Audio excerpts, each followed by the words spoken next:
Hello, everyone, and welcome to our lecture on for week 6, which is all about the administration and scoring of assessment materials. So, the really interesting part about this week's lecture is that when you tell a layperson that you're doing an assessment, this is probably the first thing that comes to mind. You actually sitting in front of a client, asking them questions, and writing down a score that corresponds with the answer that they gave you. And in reality, and in the context of the actual application of an assessment, the administration and scoring of an assessment is just one piece. As we mentioned last week, you have to do a developmental interview or an intake interview. And then, as we're going to talk about in the next couple of weeks, you're also going to be focusing on not only just how to score an assessment, but how to interpret it, how to make sense of it for the client's life in a functional way, and really providing the client with next steps. So, the assessment administration and scoring is an important and integral part, but it is just one part of the entire assessment process.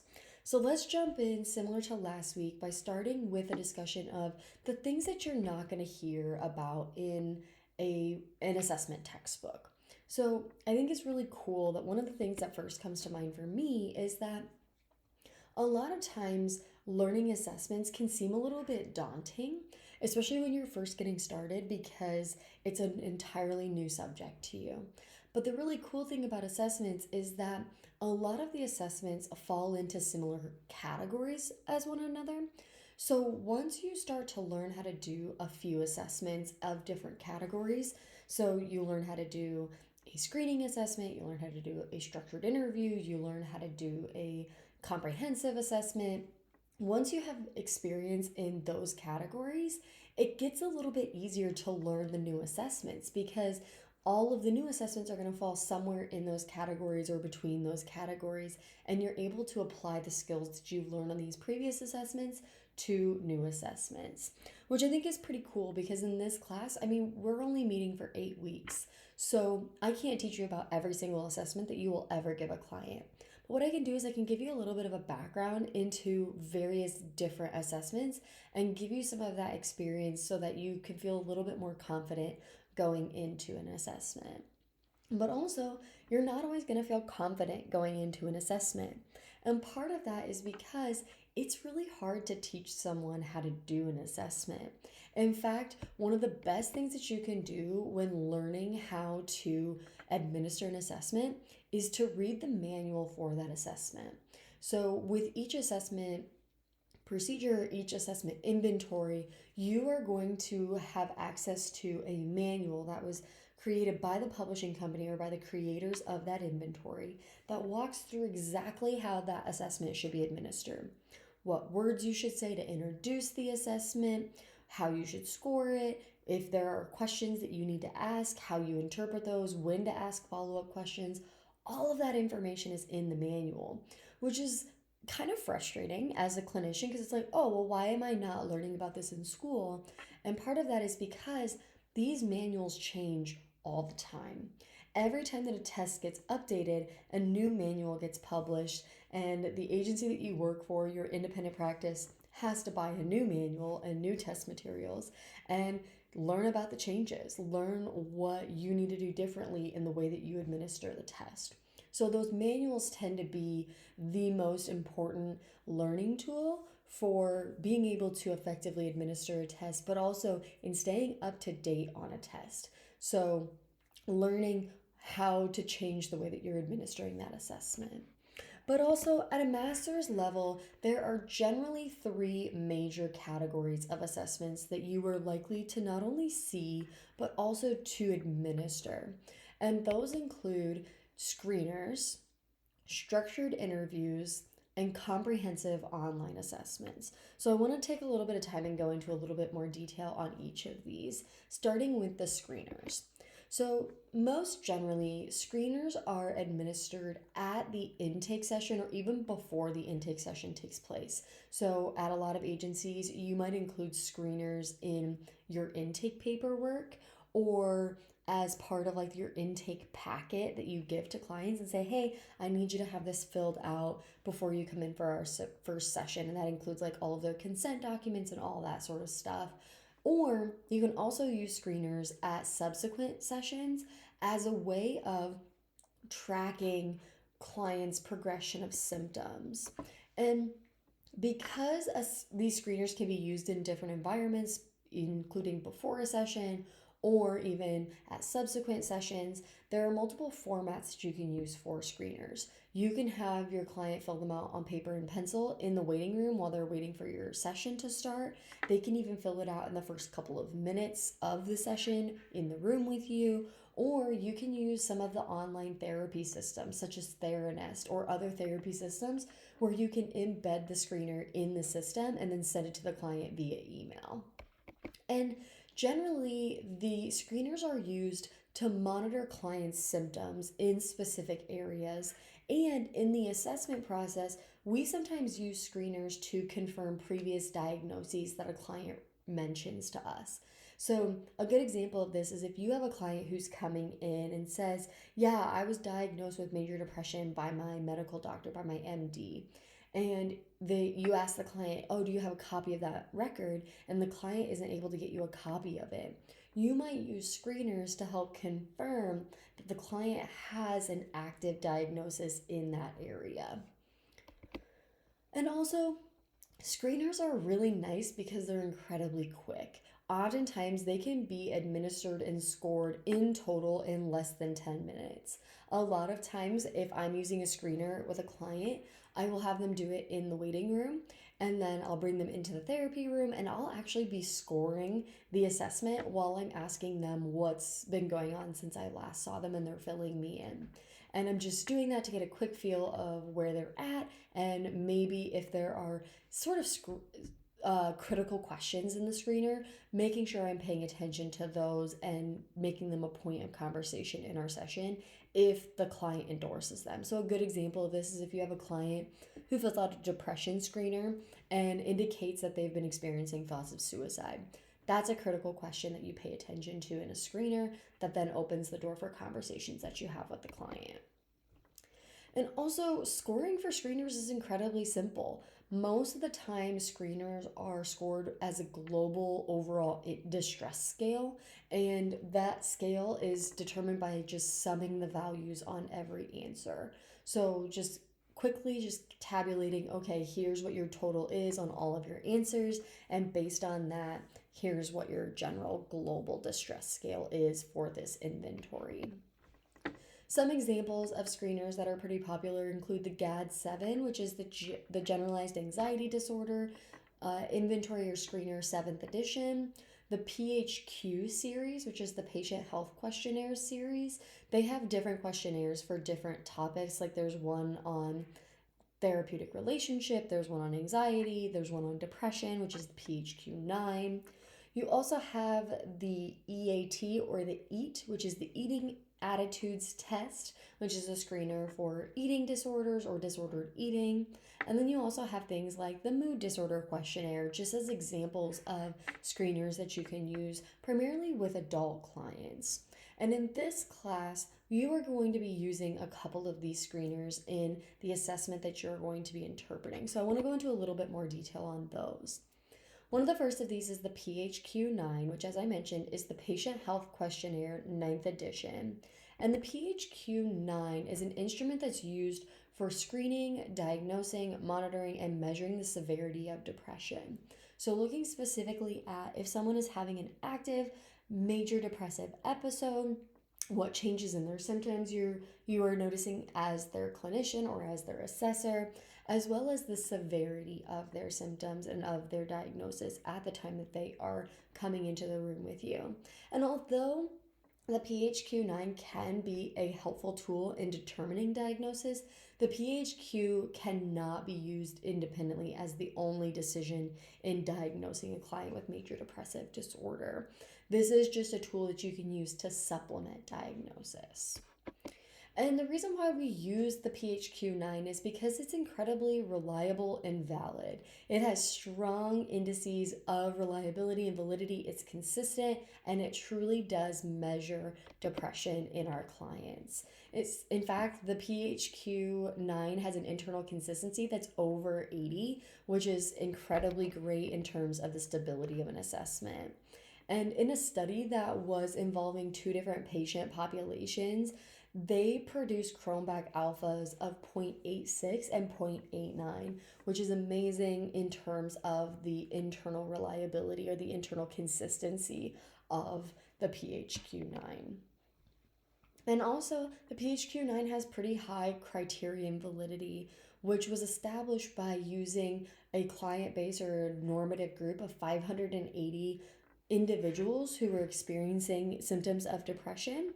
And what they did is they gave the PHQ-9 to these individuals, and then they had mental health professionals go in and conduct structured interviews with these same clients. And they looked at, okay, based on this structured interview, when the mental health professionals diagnosed these individuals with major depression, did their PHQ-9 scores match? And what they found was that they did match over 90% of the time. So the PHQ-9 is really good at doing its job in identifying major depression. And scores on the PHQ-9 are typically discussed as being more than or equal to 10 in terms of an accuracy of 88% for major depression. So what this means is that if you have a client who scores 10 or more on the PHQ-9, there's an 88% chance that the PHQ-9 is going to detect that that individual is experiencing an active episode of major depression, which is pretty high. That's looking at how often people are being diagnosed, and sometimes diagnosis isn't always easy, so this is an effective tool for being able to identify depression specifically. So here's an example of what the PHQ-9 looks like. And as you can see, a lot of the questions in here are breaking down the different symptoms of a major depressive episode and asking the client to rate how they are experiencing them in the last 2 weeks. So the PHQ-9 is only limited to the last 2 weeks because that is the minimum required timeline for a major depressive episode. So keep that in mind, and then also keep in mind that question 9 is considered a critical item because that is the item that is measuring or assessing whether or not your client has suicidal thoughts or suicidal ideations. So if you have an assessment client who is endorsing item 9 at anything greater than 0, that has to be the thing that you talk about when you meet with that client. It needs to be something that you address. And something really cool about the PHQ-9 is the last question at the end, which really asks the client how they feel about these symptoms in terms of how distressing they are to the client's life. And this really gives us an insight into the level of impairment that the client is feeling as a result of their symptoms, which, as you know, is a requirement for diagnosis. So after a client answers the questions on the PHQ-9, you sum up their scores on all of the questions, and the scores fall into this range. So you can see that scores between 0 and 4 indicate no or minimal risk of depression. Scores between 5 and 9 classify as mild depression and warrant you as a clinician and an assessor to be watchfully monitoring their symptoms, having them complete PHQ-9s multiple times if you're working with them long term, or if your assessment is being drawn out over multiple weeks, having the PHQ-9 re-administered. PHQ-9 scores between 10 and 14 classify as moderate experiences of major depression, where you as a clinician need to establish a treatment plan, consider counseling, follow-up, and or pharmacotherapy. So really working with the client to make sure that they have a therapist if that's not someone who's already established, and that they have a safety plan. And then as you can see, scores between 15 and 19 is moderately severe, where you really need to have an active treatment plan and active psychotherapy, as well as potentially psychotropic medications that are being administered. And then the final range between 20 and 27 indicates severe depression, which is immediate initiation of treatment services for that client, whether that is expedited referral to mental health professionals, collaborative management, whatever it is for that client. You are really working with them directly to address that experience of their depression. We also have the GAD-7, as I mentioned, is the Generalized Anxiety Disorder Inventory 7th edition, which is an instrument used for screening, diagnosing, monitoring, and measuring the severity of anxiety symptoms. Similar to PHQ-9, this is a tool and not an independent diagnostic resource. You can use the GAD-7 to inform diagnosis, but it should not be the only factor that you use in diagnosing a client. One of the cool things about the GAD-7 as well is that it can be used as a screener for social anxiety, panic, and post-traumatic stress disorder in addition to generalized anxiety. So it has a little bit more utility compared to the PHQ-9. But overall, we use the GAD-7 because it has strong reliability and validity. Specifically, there are two different studies that produced Cronbach alphas of 0.82 and higher, which is pretty darn good, as you might expect. And there's excellent internal consistency and criterion validity for the GAD-7 because it's used so frequently. We just have a lot of research base that supports its use. And the GAD-7 has demonstrated good psychometric properties, including both sensitivity and specificity for diagnosing generalized anxiety disorder. So keep in mind that sensitivity is the ability of an assessment tool or of a test and being able to say whether or not someone has a diagnosis, and specificity is the instrument's ability to say that someone does not have a diagnosis. And combined, those two things create accuracy. So when an instrument has good sensitivity and good specificity, it has good accuracy in both determining who does have this diagnosis and who does not have that diagnosis. Similar to the PHQ-9, the questions for the GAD-7 are on a 2-week basis, and they follow a lot of the primary symptom categories that you will see in a diagnosis of generalized anxiety disorder. So the interesting thing about the GAD-7 is even though a diagnosis of GAD requires 6 months of symptoms, the inventory only assesses 2 weeks because it is truly meant to be a screener in determining how the client's severity is in this moment. But it also gives us an idea of if there are other areas of anxiety that are showing up for this client. So we use the GAD-7 as an indicator of those things or as a screener. And then our scoring follows a similar pattern to the PHQ-9, but our total scores are a little bit different, so our cutoff points are a little bit different as well. 0 to 4 meaning no or minimal experiences of generalized anxiety, 5 to 7 indicating mild, where you need to continue monitoring symptoms and offering follow-ups. Scores between 8 and 9 also indicate mild, but this individual is more likely to be diagnosed with a generalized anxiety disorder or an anxiety-related disorder. So you do need to monitor these symptoms and readminister as needed. Scores between 10 and 14 classify as moderate and indicate that the client is experiencing clinically significant symptoms that warrant assessment, whether that is a formal diagnostic interview or a mental status examination. And then scores between 15 and 20 are severe indexes or indices of generalized anxiety and are likely warranting that client is likely warranting active treatment for their anxiety. So another screener that is pretty common is the PCL-5. And the PCL-5 is an assessment that is used to screen for post-traumatic stress disorder. In fact, it's called the Post-Traumatic Stress Disorder Checklist for DSM. And it's in its 5th edition. And this assessment assesses the presence and severity of PTSD symptoms. And what's really cool about the PCL-5 is that it has been used repeatedly, especially in the Veterans Administrations, to monitor symptoms of PTSD over time, to screen individuals for PTSD, and to assist in making provisional diagnoses of PTSD for individuals. So, a lot of times the PCL5 is administered in doctors' offices as a discrete sort of screener for PTSD, but we use it a lot in therapy as well as a way to monitor our clients when they endorse any experiences of trauma, and we want to just have a closer eye on what's going on. And there are two different versions of the PCL5, one that monitors symptoms in the last month and one that monitors symptoms within the last week. So you have a little bit more variability in being able to assess your clients depending on their needs.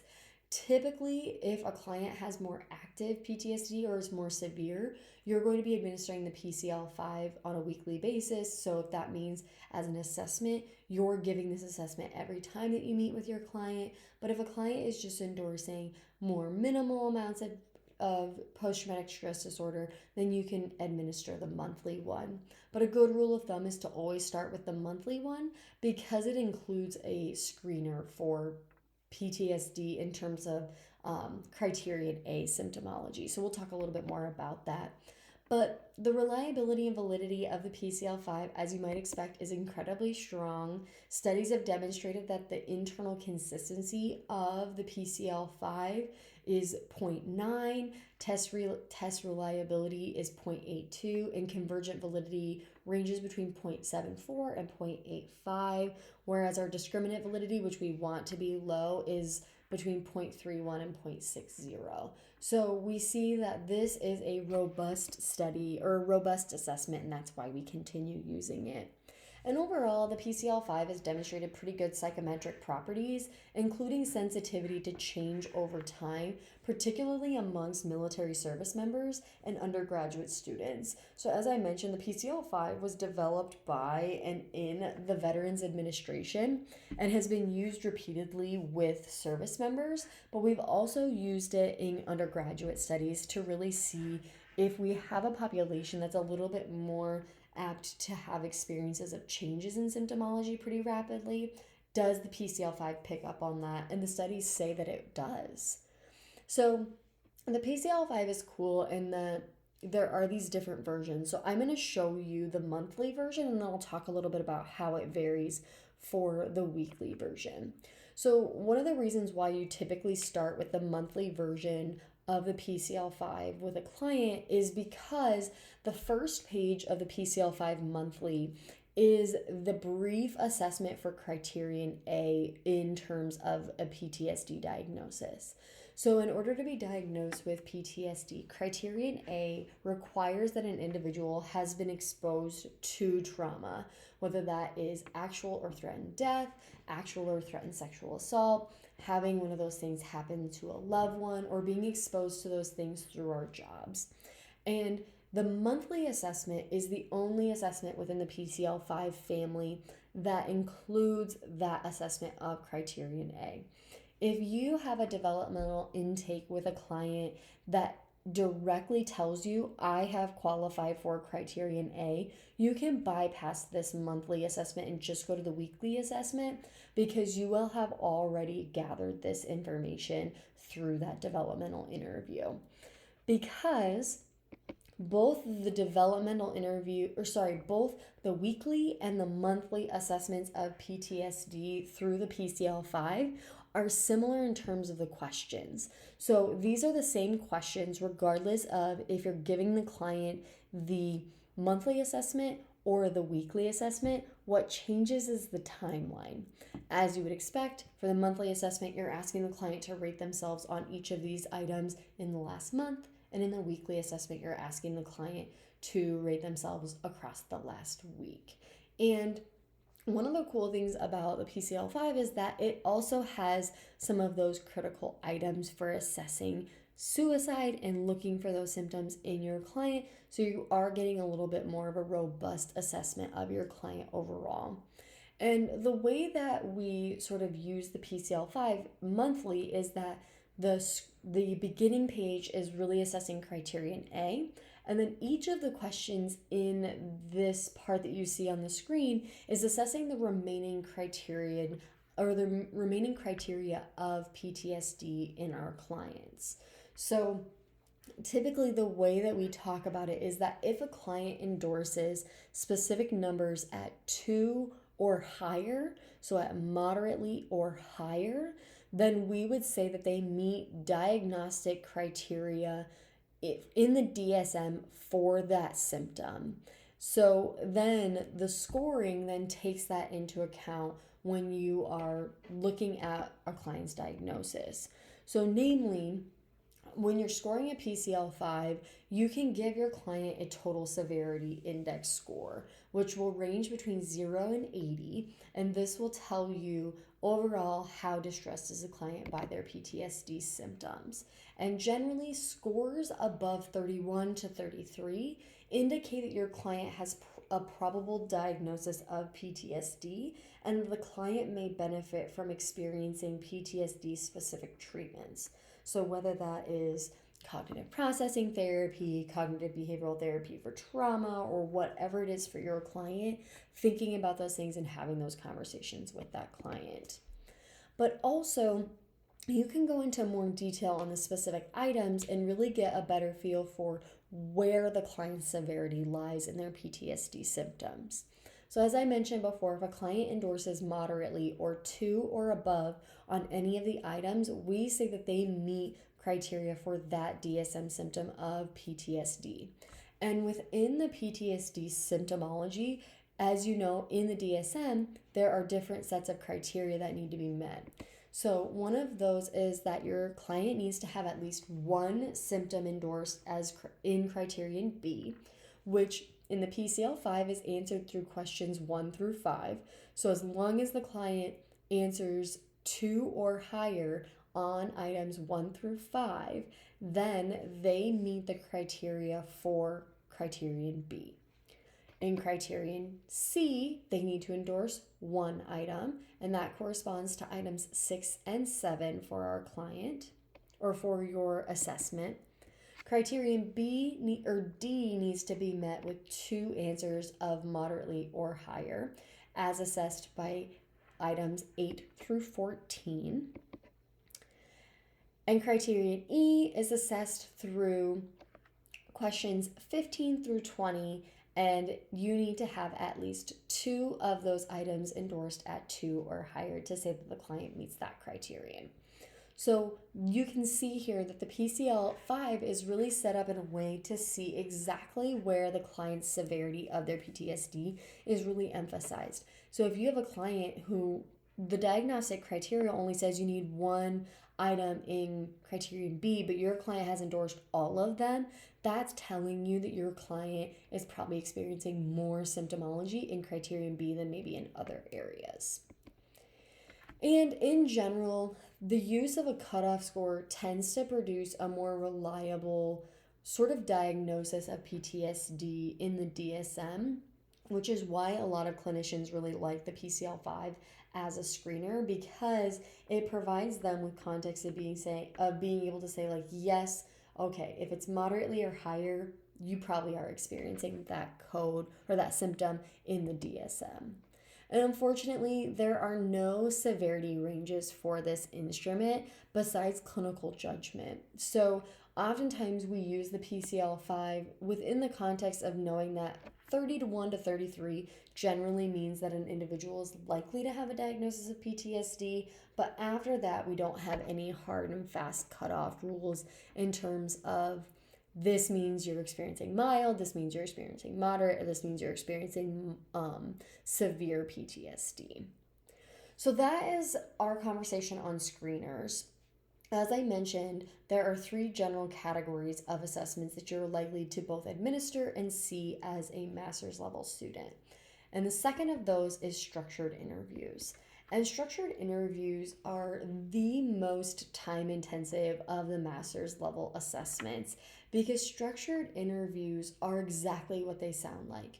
you go into a session with a client and you conduct an interview with them that is specifically laid out for you in the room. You have a specific list of questions that you're going to be asking your client, specific lists of follow-up questions and when to ask them, and then you are scoring as you go.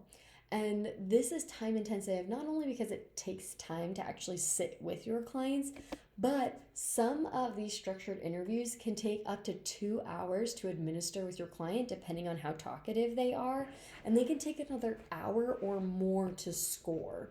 So, as a clinician, you really have to determine if that time is really necessary for your client, which is really interesting to think about because when you're conducting a structured interview, it must be completed synchronously with the client. So you must be talking with the client live. But the context in which you're talking to them can change. If your agency has the ability to do virtual appointments, you can do a structured interview virtually as long as the interview allows for it, the manual allows for it. But you can also do them in person, which provides you with options for meeting the needs of your client in the best way possible. And the reason why we have structured interviews is because a lot of times they're really useful for diagnostic clarity. Mainly, some agencies can actually require that you use a structured interview before you ever diagnose a client with specific diagnoses. So things like personality disorders or more severe and persistent mental illnesses. You must use a structured interview to be able to say that. So although some agencies do require structured interviews for diagnosis, some clinicians don't feel like they are necessary because as you'll see with some of these structured interviews, the questions really oftentimes cover the diagnostic criteria for a disorder, which the clinician might feel that they can do effectively without the structured interview, without the context or the outline of material that they need to follow. If you are assessing people for the same diagnosis frequently and you have read the DSM backward and forward and know exactly what the criteria is of that particular diagnosis, you might not need a structured disorder or structured interview to be able to diagnose that specific diagnosis. And there are some examples of the structured interviews that are pretty popular. The two that come to mind are the structured clinical interview for DSM disorders, which is oftentimes just called the SCID, and the structured interview for DSM-4 personality, or the SID-P. And I want to point out that you'll see that the SID-P is only focused on DSM-4 personality disorders, and we are in the DSM-5 text revision right now. And you might be saying like, oh, that is an out-of-date assessment, when in reality, it's not. In fact, personality disorders have not changed diagnostically, even down to symptoms that are endorsed since the DSM-4, which is why the SID-P has not been updated. So we're not going to talk in depth about the sort of use of structured interviews just because it's not a primary focus of this class, but also because a lot of times when you're conducting a structured interview, it starts by you reading the manual to determine how to use that assessment. So, namely, you're looking at the manual to see how you need to score the assessment or what cutoff points are for scoring. And also, the manual is going to tell you when you need to ask follow-up questions. So, a good example of this is within the SID-P. So the SID-P has a graduated scoring system. So you give a client a 0 if they have no experience with the symptom that you're asking them about. You give them a 1 if they're experiencing that symptom, but it's subclinical levels. So it's subdiagnostic, like severity. And then you give them a 2 if they are experiencing clinically significant distress in that symptom specifically. And if you have someone that you're giving them a 1, you then open up a list of almost like secondary questions to ask the client. So you would find out that information by looking at the manual and seeing what those different scoring systems mean, as well as when to ask those follow-up questions. So if you're interested in structured interviews, let me know. Again, it's not a primary focus of our class right now, just because I want you to learn more about the actual implementation of scored assessments, but I'm happy to talk more about structured interviews if you're interested. And the final category of assessments that you're likely to be exposed to at the master's level is comprehensive online assessments, which can sometimes overlap with screening assessments because screening assessments can be administered online. But when I'm talking about these online assessments, I truly mean comprehensive assessments in the sense that you will get an assessment like feedback report from the test administration. So whatever publishing company owns that test. And what's really cool about these comprehensive online assessments is that they're used oftentimes to introduce clients, or they're oftentimes used to assess your client in areas of particular focus for them. So if you have a client who's coming in, they are asking very specifically for a substance use assessment, you can use a comprehensive online assessment to get a deeper dive into that client's substance use history and their current symptomology. Oftentimes, if you're using a comprehensive online assessment, you're going to introduce it to the client during a synchronous session. So you might say at the end of your developmental interview, like, hey, there are a couple of assessments that I'm going to send to you, and I have your email address. Is this the best email to reach you at? And if so, I'm going to send you those assessments for you to complete at home. And then you give them a little bit more detail on what those assessments are. So typically some information that's helpful is like who the email will be coming from. Will it be coming from you or the publishing company? What is the name of the assessment so that they can check their spam folder and make sure that they're going to the correct place? And then also how long it's expected that that assessment will take, and whether or not, if they need to, they can take breaks and step away.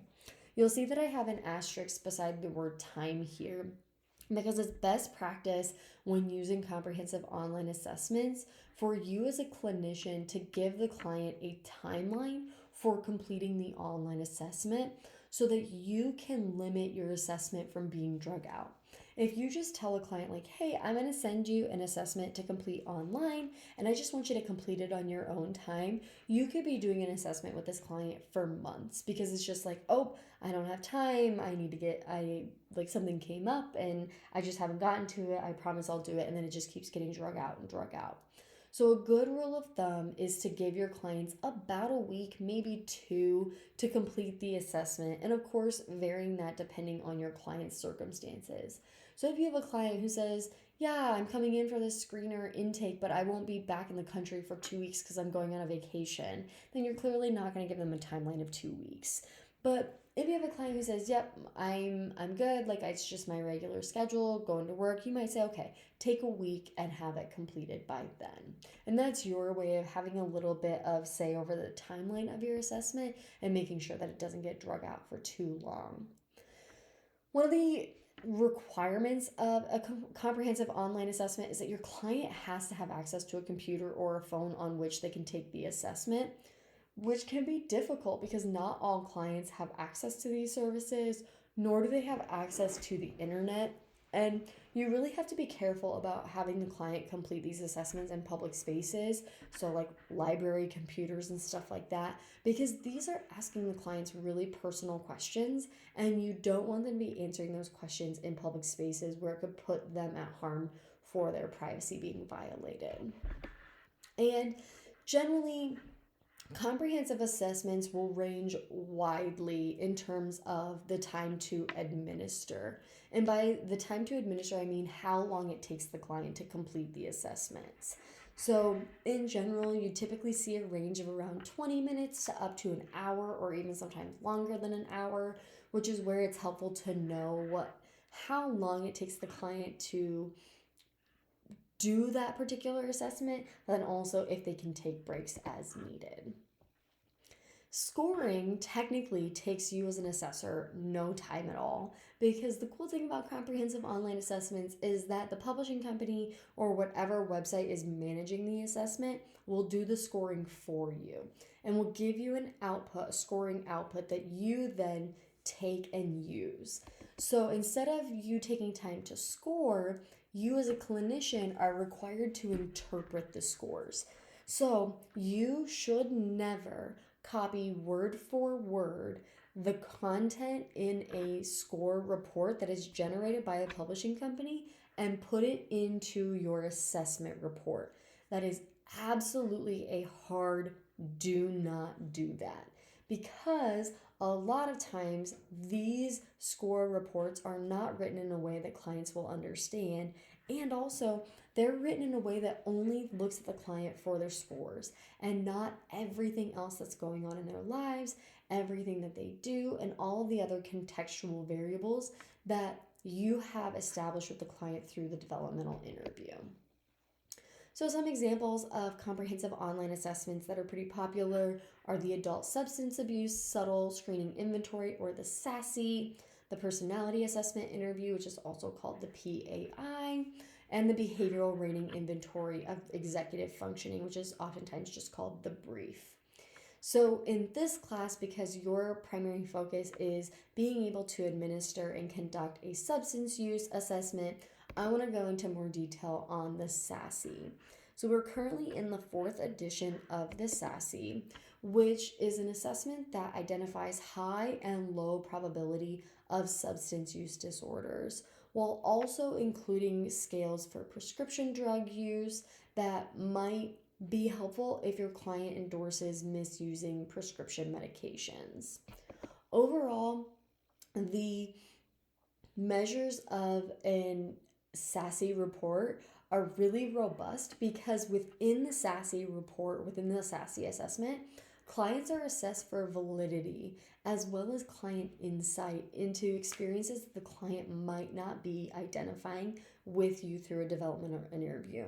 So an example of this is that the SASI has subscales assessing client defensiveness, willingness to acknowledge experience consequences of their substance use disorder, which they might not be able or willing to articulate with you as a clinician, but you can get an insight into those things through the assessment itself. And overall, the test-retest reliability is really high, as well as the internal consistency, which means that this is a good assessment to use long term.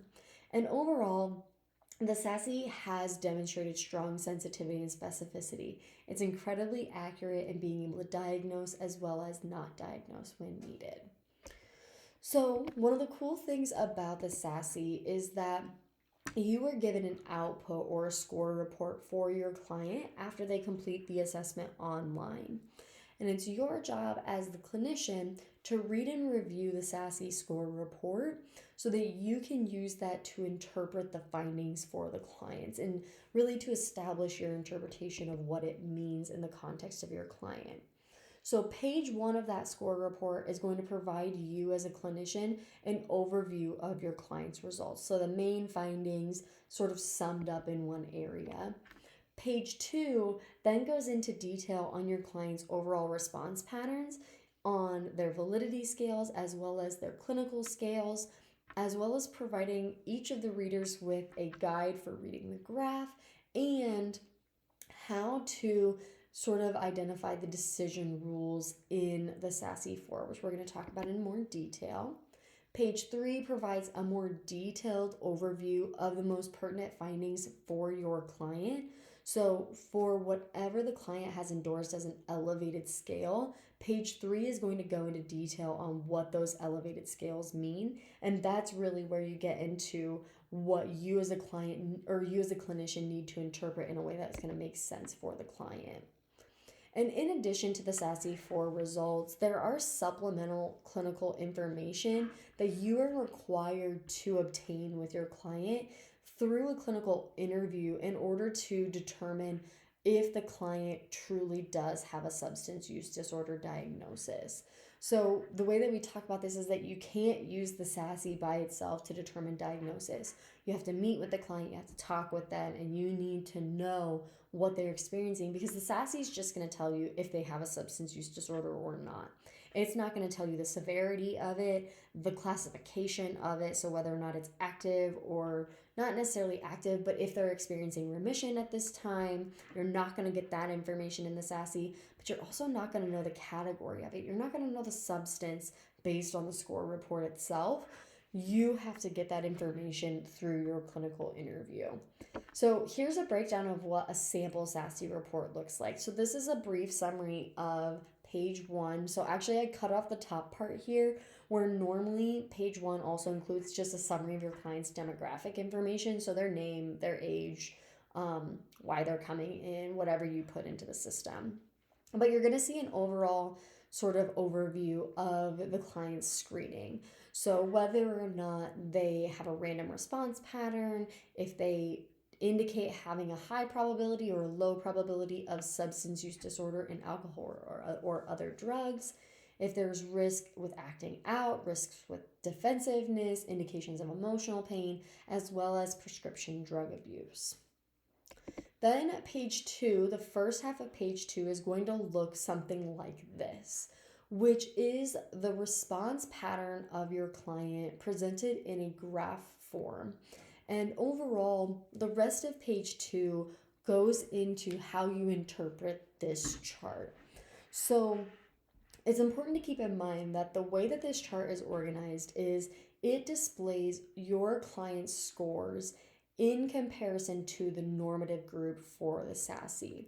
The normative group for the SASE is individuals who have come in for an assessment or who have completed this assessment but are not experiencing or reporting an active substance use problem and have not been evaluated for addiction issues. That's our normative sample group, is individuals who have no indication of a substance use disorder.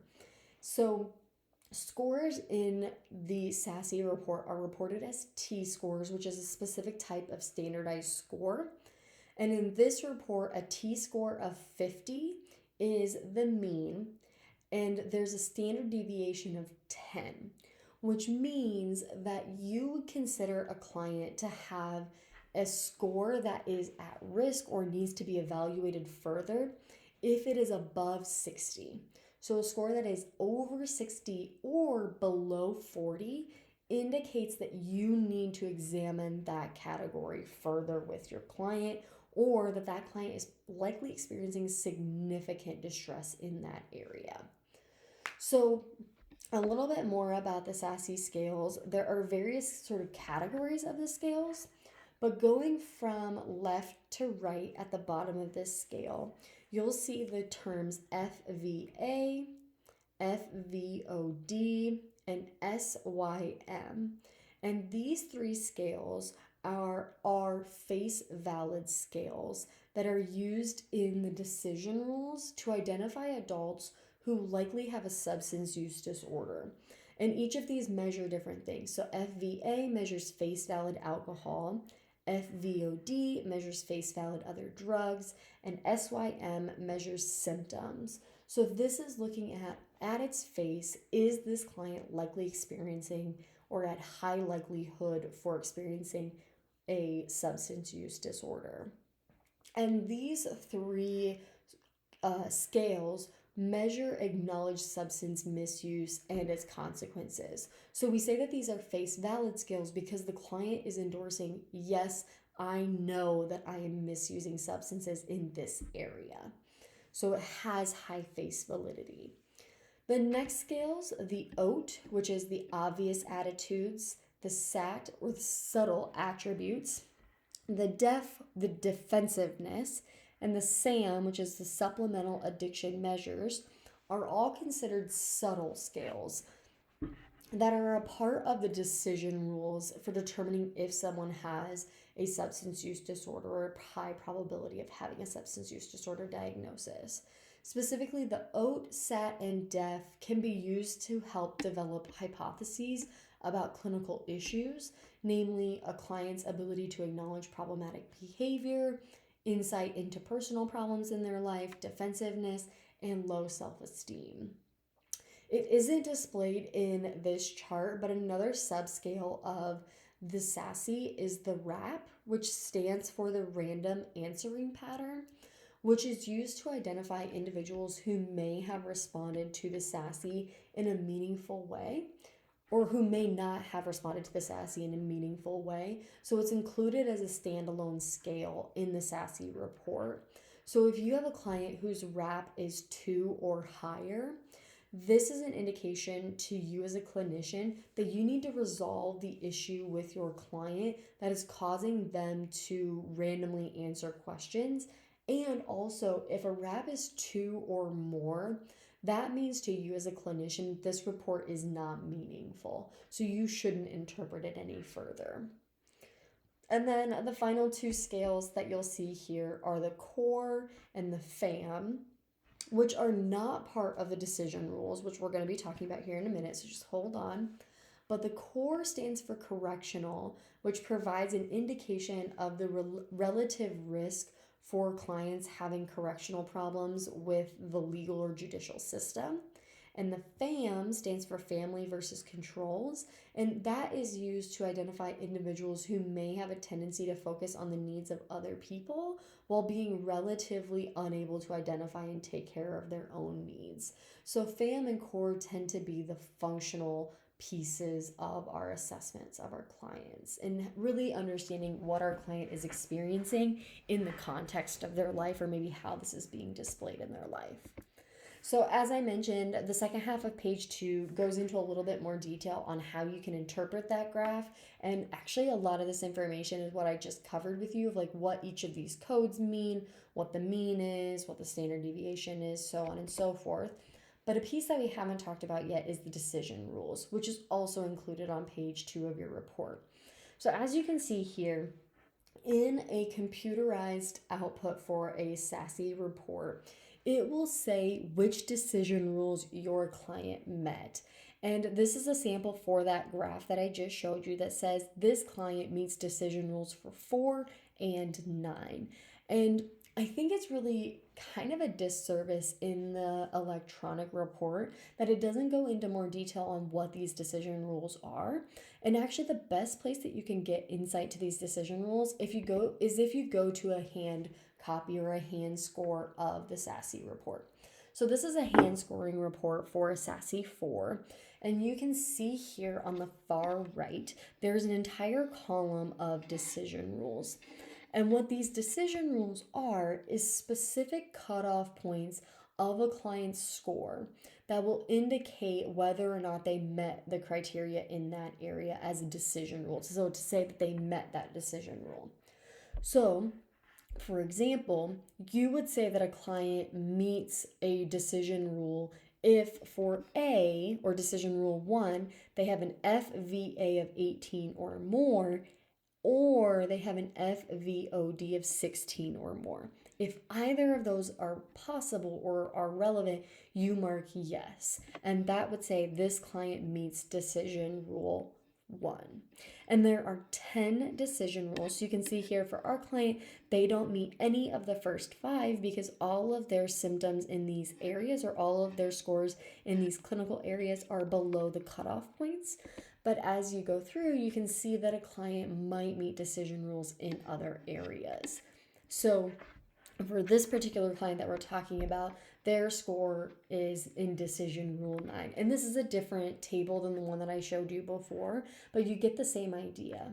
And what ends up happening is if any of your client's decision rules are marked as yes, you would say that your client has a high probability of having a substance use disorder diagnosis. And you as a clinician then need to do more information or refer back to your clinical interview to determine the specific substance that you are diagnosing the substance use disorder for and the state of the diagnosis. So that includes the intensity or severity as well as whether or not they have any specifiers with their diagnosis. Typically, if you have a client who has an elevated decision rule, that means that they meet criteria now for a substance use disorder and are likely not in remission or in partial remission at this time.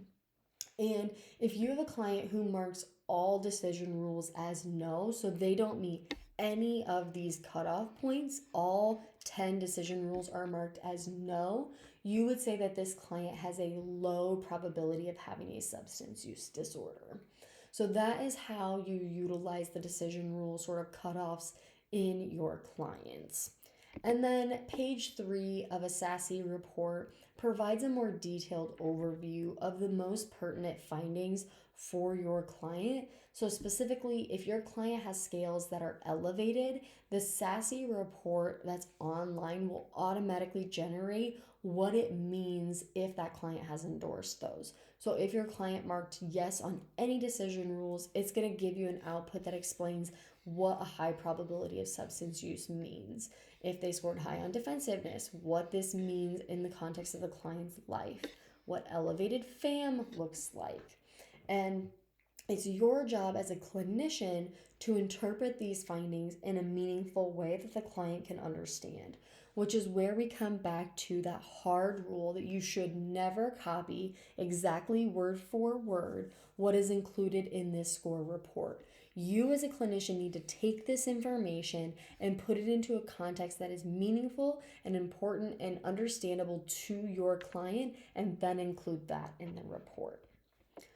So that's sort of the background information about assessment assessment scoring, as well as assessment just administration, which leads into the second writing assessment for this class, or the second writing assignment for this class, which is writing the assessment results section of your assessment report.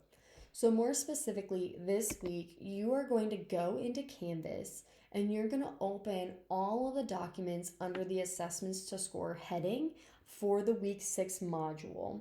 And you are going to go in and score each of these assessments. So you will see that the assessments are already filled out, but you're going to go in and you're going to score and interpret those for each inventory and report them in a way that will make sense for our mock client. And you will then draft the assessment procedures and the assessment results section of the integrated report, and that's what you're going to turn in for week 6.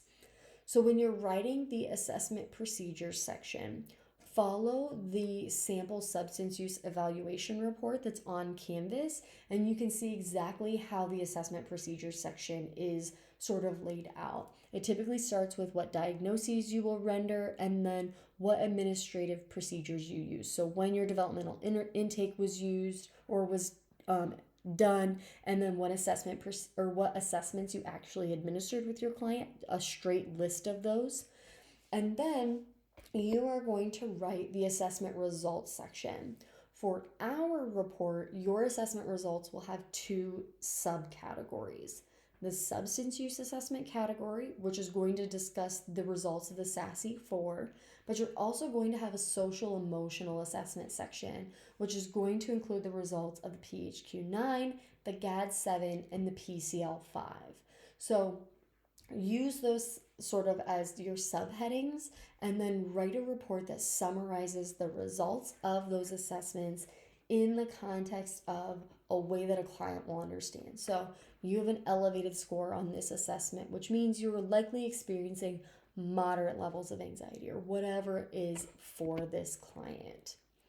Keep in mind that, as always, or as our previous assignments, this section of your report is worth 10 points, and it is due at 11:59 p.m. on Sunday of week 6.